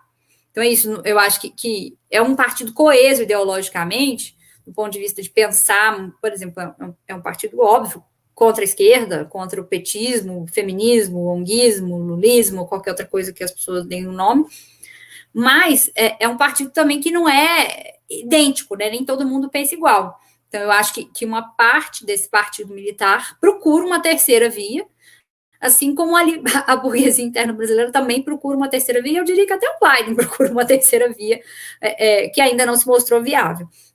E gera também contradições com os outros grupos, todos eles ideológicos, que dão sustentação ao governo Bolsonaro. É a disputa pelo butim. Acho que esses casos do Ministério da Saúde, eles saem um pouco, inclusive, nessa dimensão mesmo, assim, de historicamente, alguém ganhou no Ministério da Saúde, né? Ministérios que têm ponta, educação, saúde, segurança, infraestrutura, são ministérios que normalmente o Centrão busca por causa disso, porque ele tem uma capacidade de levar o recurso até lá na ponta, e isso possibilita uma ferramenta de cooptação, de corrupção e etc. Aí entra um grupo novo para disputar esse butim. Então, acho que gera também essas tensões ali dentro. Eu acho que a gente não tem que ter medo nem de falar sobre militares, nem de falar sobre a conjuntura, mas eu acho que a gente, vamos ser sinceros, que a gente errou do ponto de vista, seja de calcular a nossa própria força, então a gente superestimou, e aí eu estava em São Paulo quando prenderam o Lula, e quando ameaçaram prender o Lula a primeira vez, eu vi, por exemplo, movimentações na porta de sindicato, as pessoas tentando parar, e eu falei assim, gente, se em São Paulo, no ABC, a base sindical, né, a base de trabalhadores não se mobilizou, não se sensibilizou naquele momento, é porque a gente está superestimando a capacidade de resistência a golpes dessa natureza. E acho também que a gente subestimou o que era esse fascismo enrustido, que aí o Bolsonaro consegue capitanear. Então, acho que a gente precisa melhorar, a gente precisa não ter medo, concordo com você, tem que falar sobre as coisas, mas a gente tem que melhorar o nosso termômetro, sabe, assim, de nem superestimar, nem subestimar as coisas que estão acontecendo. Então, eu acho que hoje o campo progressista está melhor do que já esteve, mas eu continuo achando que ainda é uma correlação de forças extremamente difícil, extremamente incerta, o jogo está sendo jogado. As manifestações estão corretas? Estão corretas. Mas é isso, você não vai para uma manifestação em 2021 igual você ia em 2013. A qualidade da luta de classes mudou, seja no mundo, seja aqui. A probabilidade de alguém avançar de carro, por exemplo, no meio de uma manifestação é real. É diferente do que foi em 2013. Então, sobre as eleições, a mesma coisa. Não adianta achar que está todo mundo, 2022, o Lula na liderança das pessoas. Assim, gente, que mundo esse povo está? Eu não vejo o Bolsonaro entregando a faixa, seja para o Lula, para o Dória, para o Huckman, para aquele gaúcho agora, para o Eduardo Leite, para ninguém. Assim, entrego de boa para você e está tudo bem. Eu não visualizo isso acontecendo. Eu acho que vai ter um processo de desestabilização. E aí a gente tem que lidar com esse cenário.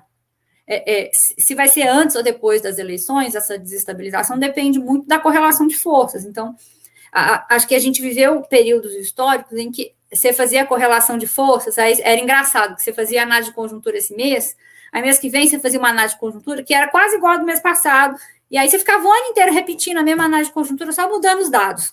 Você deve lembrar dessa fase. Nós não estamos mais nessa fase. Lembro sim. Em 2, 3 meses, muda a qualidade das coisas, assim.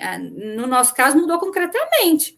A entrada do Lula no jogo eleitoral muda a qualidade do que está acontecendo. Isso aconteceu nas eleições, uma facada, mudou o cenário eleitoral. Eu acho assim que nós temos que ter coragem, sim, não tem medo, temos que ter coragem, temos que ser menos romântico, eu acho que assim, ser mais objetivo nas nossas análises, assim, dados primários mesmo, sabe?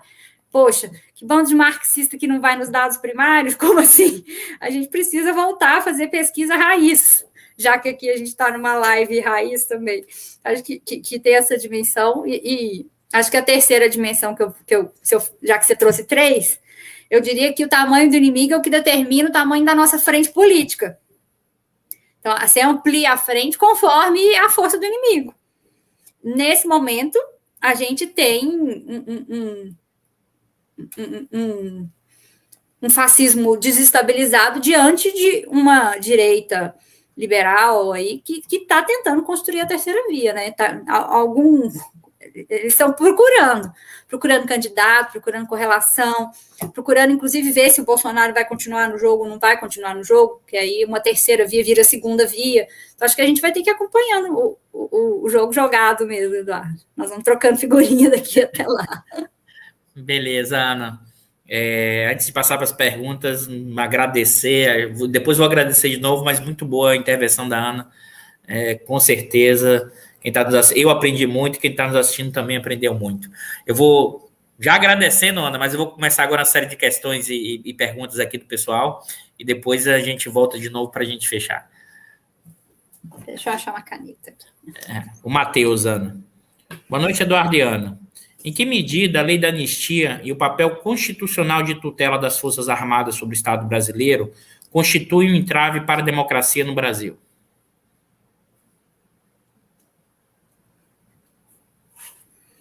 E você faz por bloco ou você faz por pergunta do... Não, faço por pergunta mesmo, pergunta, individual, beleza. Né? Uhum. Não, eu acho que a nossa transição não foi uma transição por hecatombe, que nem foi na Argentina, né? Que eles se enfiaram naquela guerra louca das Malvinas lá, perderam, os generais saem em debandada, desmoralizados. No nosso caso, não. A transição foi lenta, gradual e segura mesmo, sobre os termos deles. Então, durante o processo constituinte, eles reservaram para si um conjunto de áreas em que eles mantiveram o seu espaço. A tutela está expressa, essa possibilidade, no artigo 142. Eu até acho que isso não está escrito lá, não. Mas da forma como está escrito, aí tem sempre um jurista lá que vai reivindicar que aquilo ali, os militares podem dar o golpe por causa disso, e os militares que querem já interpretar isso mesmo, interpretam isso. Então, assim, ali no artigo 142, eles mantiveram isso. Mas eu diria que vai para além disso, da lei da anistia do artigo. Eles mantiveram... Essa discussão de controle civil, os autores mais conservadores falam assim, controle civil é a gente controlar a política de defesa. E eles controlam o que está de dentro da porta dos quartéis para dentro. Como se a gente controlasse da porta dos quartéis para fora e eles da porta dos quartéis para dentro. E eles conseguiram isso mesmo, com o processo da Constituinte.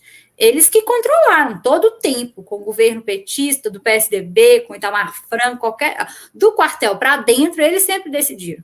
Eles decidiram isso com 3 coisas.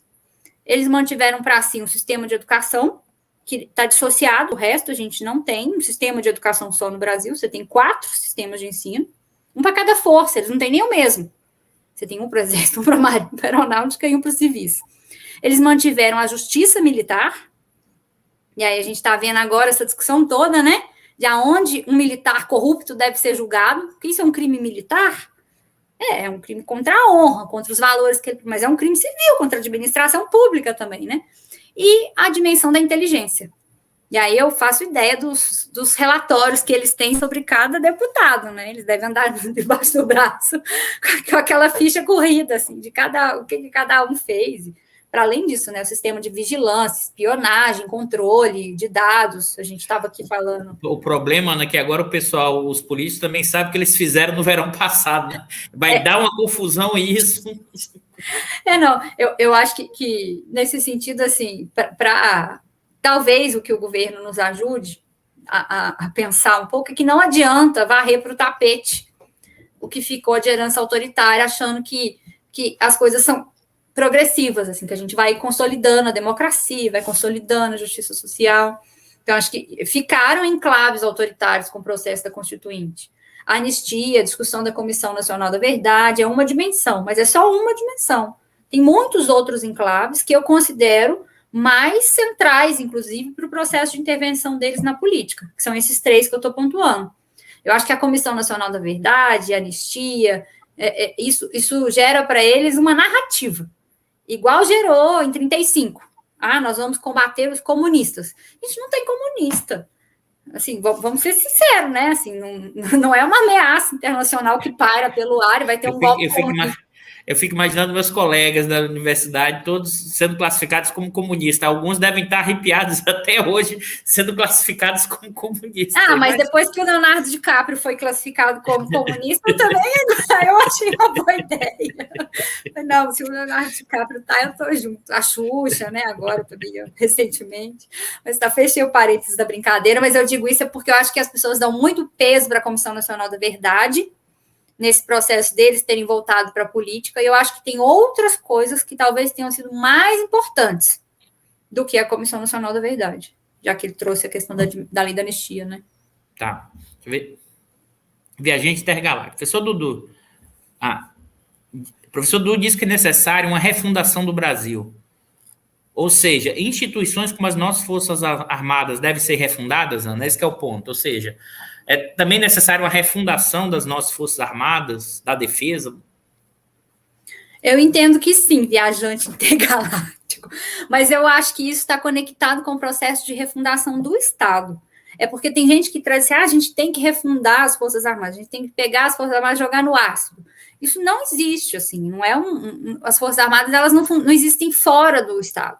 Elas existem como parte do Estado. Então, assim, um processo de repensar o Estado, repensar as instituições, repensar até a própria Constituição, a depender da correlação de forças, aí sim a gente pensa nas Forças Armadas, porque as Forças Armadas são a ponta da linha de raciocínio. Você refunda o Estado, aí você pensa o que você quer desse Estado no mundo, ou seja, você está na estratégia, aí você pensa na defesa, como que você vai defender esse lugar que você quer ocupar no mundo, aí você pensa nas Forças Armadas. E aí, se a gente muda a lógica, aí você entra numa outra... se você precisa de Forças Armadas assim, ó, assado, então elas têm que ter qual tamanho, se ensino militar, se alistamento militar obrigatório mantém ou não mantém, mas isso tudo está subordinado a você ter feito a reforma no Estado e você ter repensado qual que é a estratégia que você tem de inserção internacional do seu Estado. Sim. Isso é a ponta da linha, assim. A Maria Raquel. Vai ter golpe ano que vem? Eu sabia que a pergunta, indiretamente, era a última pergunta que eu fiz, Ana. Vai ter golpe ano que vem? Os Estados Unidos vão sustentar os militares daqui? Olha, Maria Raquel, golpe que nem 64 eu não vejo aquela quartelada clássica como uma opção principal, não. Mas eu acho que os militares eles voltam para o poder mediante eleições e eles não vão sair de graça. Então, eu acho que eles estão construindo alternativas para permanecer no poder, seja com o Bolsonaro, seja sem o Bolsonaro. Mas eu acho que tem uma diferença de como se pensa esse poder. Acho que foi o Breno Altman que estava trazendo essa dimensão, e eu concordo com ele, assim, essa ideia de que, olha, para o Bolsonaro, ele não está nem aí para a institucionalidade. Então, ele chuta o balde mesmo, sabe? Assim, ele é tosco nesse sentido de como fazer as coisas. Militares, mesmo em 64, eles foram preocupados com a dimensão da institucionalidade. Tanto que eles fizeram os atos institucionais. 1, 2, 3, 4, 5, nem lembro. Eles trocaram de presidente, né? Eles mesmos trocaram de presidente, fizeram eleição. Então, assim, e a isso, se a gente voltar no tempo, mas mais recentemente, né, nas falas do general Vilas Boas, estava sempre essa dimensão.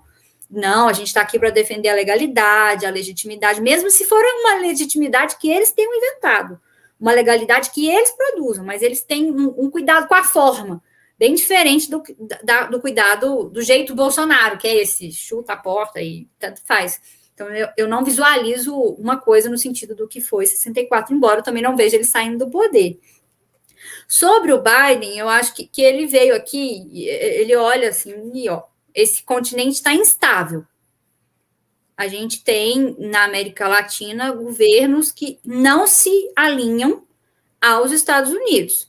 E houve, inclusive, uma ampliação desse movimento. Então, na minha cabeça, o que ele pensa? Não, eu gostaria de ter um Estado alinhado que conseguisse cumprir um papel de me ajudar a reconstruir a minha hegemonia nesse continente. Então, de abre interlocução, e nesse sentido, assim, o Trump, o Bolsonaro é muito vinculado à ideia do trumpismo. Aí não só nos Estados Unidos, mas também na Europa. Assim, as pessoas olham para o Bolsonaro como uma imagem do que foi o trumpismo. Então, eu avalio que o Biden prefere, em termos de cenário, uma terceira via gourmet, né? Uma direita fofinha, limpinha e tudo mais. Então, nesse sentido, uma parte do partido militar vinculada a essa direita fofinha seguiria junto, assim. Muda só o jeito de fazer. Eles continuariam no poder. Maravilha, Ana. A Bernadette e as milícias. Já introduziu essa discussão, VPMs e milícias. Olha, no início do governo Bolsonaro, eu e o Chico, um dia a gente fazendo uma análise de cenários, o que a gente acha que a gente vai acontecer? O cenário que a gente avaliou mais provável naquela época, eu continuo achando que é o mais provável, em termos de cenários mesmo, que é o da Bolívia. Você ter milícias, aí seja as milícias do Rio de Janeiro, mas assim é isso, os números de armamento da população estão em expansão, né? Então, você ter turbas bolsonaristas que desestabilizem a situação nacional, que toque o terror mesmo aí na linguagem popular, e você vai ter as Forças Armadas atuando no sentido do que historicamente elas atuaram, como foi na Bolívia, né? Aquela coisa assim, não, mas a gente veio aqui para retomar a normalidade, fazer o país voltar para os trilhos, e aí, seja com o Bolsonaro ou num outro pacto em que eles se mantenham no poder, eles se coloquem dessa maneira, sabe? Mas tem uma informação que eu não tenho e que eu acho fundamental para a gente analisar cenários. Se você tiver, ou souber quem está estudando isso, eu tenho curiosidade. Que é entender qual que é o grau de penetração das milícias dentro das Forças Armadas. Ou como que... Porque, assim, na minha cabeça, no início, eu ficava assim, gente, mas em alguma medida as milícias, elas estão se propondo a disputar o monopólio do poder do Estado. E, assim, aquela formação weberiana clássica, né? Para que serve Força Armada e Força Policial? É o monopólio da força do Estado. Aí você tem a Força Armada e Força Policial passando a conviver com forças que disputam o monopólio dela da força. Então, assim, essa é uma variável que eu não tenho, e essa é uma variável fundamental para a gente pensar cenários como o da Colômbia, por exemplo. E aí? Porque é isso, você tem... Está tudo misturado ali, né? Forças Sim. paramilitares, forças formais, forças guerrilheiras. Então, aí é um outro cenário. Esse cenário, aí é isso, precisa... A gente tem hipóteses sobre isso, mas faltam números mesmo, né? Aquela coisa que eu estava falando sobre os dados primários. E são dados primários difíceis de conseguir, porque é isso, como é que você vai aferir a infiltração? Eu acho que esse ponto, né, é um ponto que ninguém tem muita certeza, são muito mais hipóteses, dificilmente a gente terá a dificuldade de ter acesso mínimo de dado para dizer, não, isso é tantos por cento, isso é tantos por cento, isso, qual é a configuração, por exemplo, em outro, porque isso é muito, a questão miliciana está muito forte no Rio.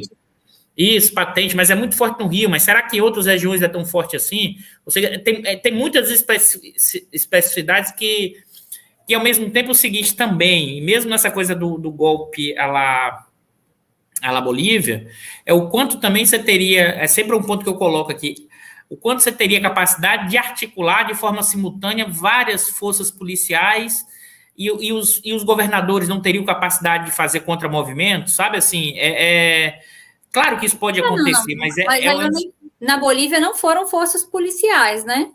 Foram forças policiais também, mas uma parte considerável é isso, clube de tiro, sociedade civil armada, assim.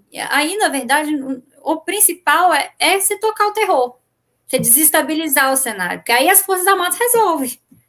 Aí você tem uma justificativa para intervir para a retomada da normalidade, né? Sim. Aí eu concordo com a Maria Celina de Araújo, que é quem levantou primeiro essa questão, né? Poxa, mas as forças policiais são estaduais, elas não têm essa organicidade nacional para operar todas ao mesmo tempo. Mas não sei se precisa delas necessariamente, não. Entendi. Eu vou fazer a última pergunta. Tem muitas perguntas, Ana. É evidente que não vai dar para responder todas, mas eu vou acho que fazer aqui a última pergunta. Já está quase 1h50 de live, passou muito rápido.